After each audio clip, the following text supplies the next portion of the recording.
Assalamualaikum warahmatullahi wabarakatuh.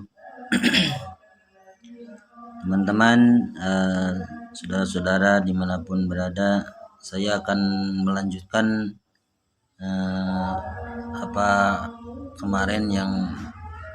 pengajian yang kemarin baru sampai di sini. Baru sampai miwaladisme. Bismillahirrahmanirrahim.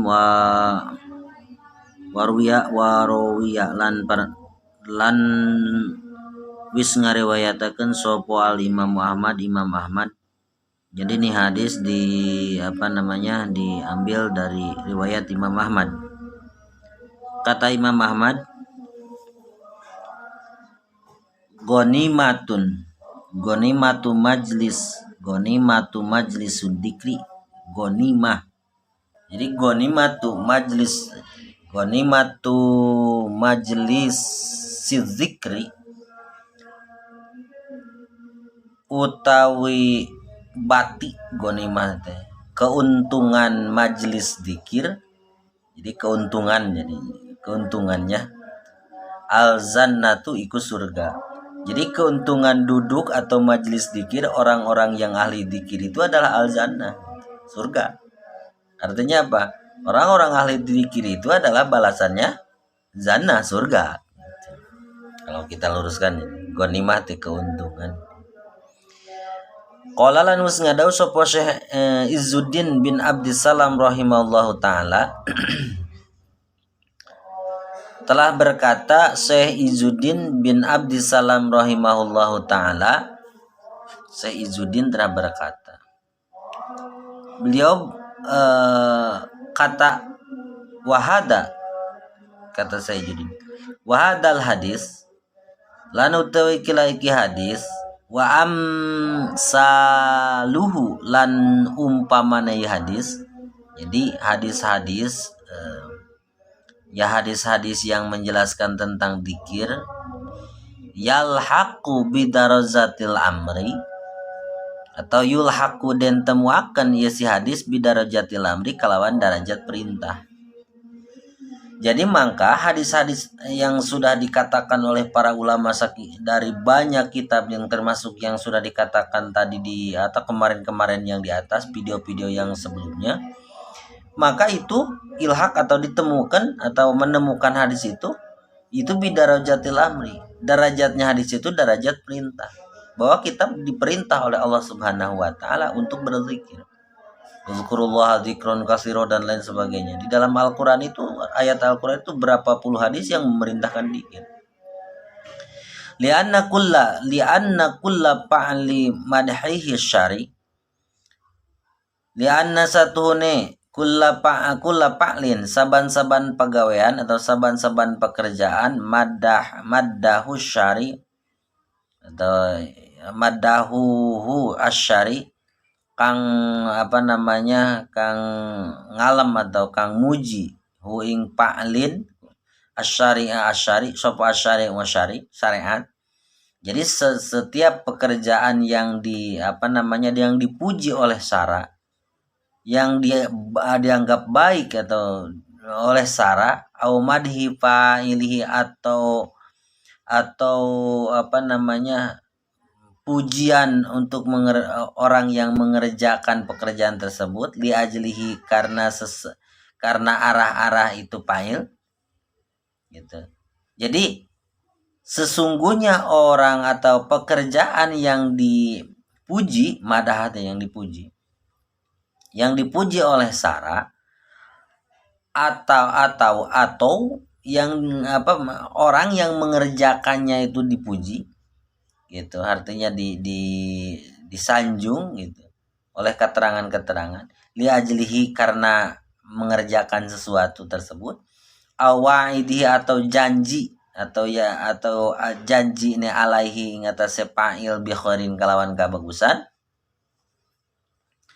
Jadi janjinya mengerjakan sesuatu tersebut itu khair kebagusan, ajilin di dunia, ajil itu di ajilin ing dalam dunia, wa au ajilin atau di akhirat, Jadi yang dijanjikan kebaikan di dunia dan di akhirat bahwa mangka utawi amrun, bahwa mangka utawi pa'lun iku ma'murun bihi kang den perintah. Kita sekarang luruskan.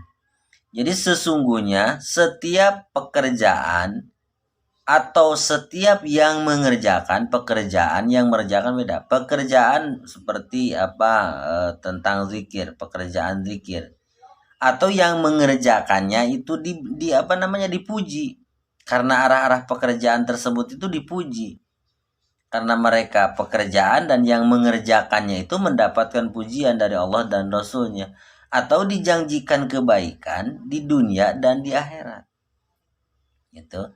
Dijanjikan bahwa mengerjakan sesuatu, orang yang mengerjakan sesuatu itu maka akan dibalas dengan kebaikan ajilin di dunia wa ajilin dan di akhirat itu ma'murun bihi maka diperintah dengan pekerjaan tersebut.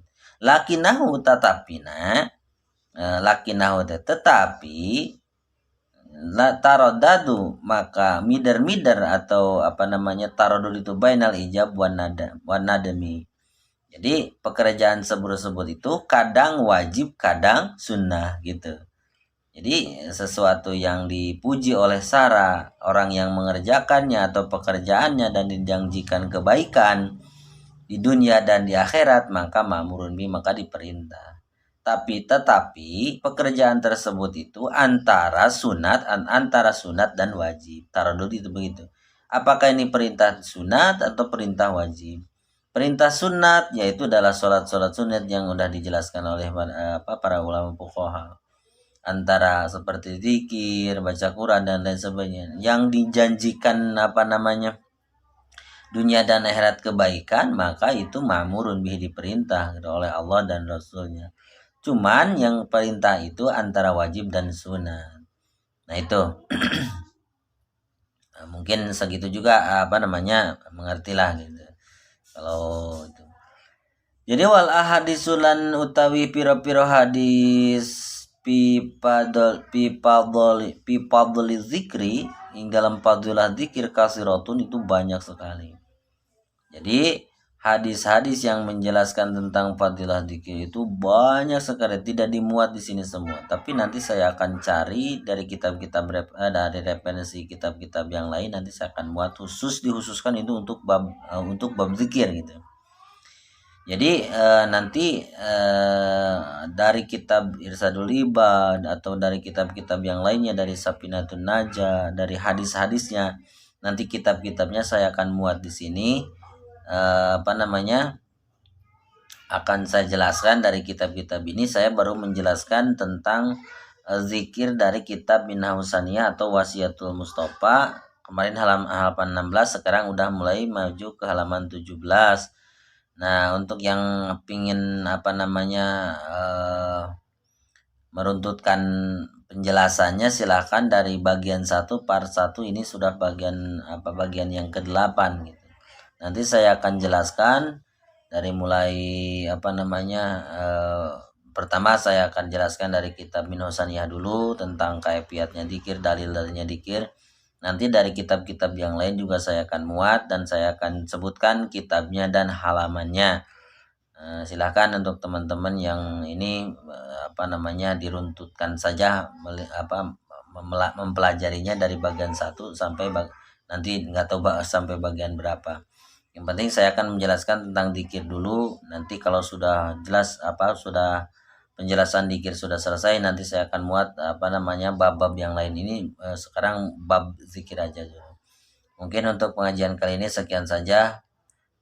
Maka dari kesimpulannya, jadi hadis-hadis dan contoh-contoh hadis yang lain, maka ketika itu namanya bidarajatil amri. Jadi derajatnya itu perintah dari Allah Subhanahu wa taala. Jadi pekerjaan dan orang yang mengerjakannya yang dipuji oleh Sarah karena arah pengerjaan tersebut dan dijanjikan kebaikan di dunia dan di akhirat, maka itu ma'murun bihi, maka pekerjaan itu diperintah. Tetapi perintah itu antara wajib dan sunat. Kalau tidak wajib berarti sunat. Kalau tidak sunat berarti wajib hukumnya. Perintah dari Allah itu sangat banyak sekali. Nah, itu dari hadis-hadis yang menjelaskan atau menerangkan fadilah-fadilah zikir itu qasiratun, banyak sekali. Nanti saya akan muat insya Allah seiring berjalannya waktu. Ini juga belum nggak tahu sampai episode atau sampai bagian ke seberapa. Mungkin cukupan sekian saja. Wassalamualaikum warahmatullahi wabarakatuh.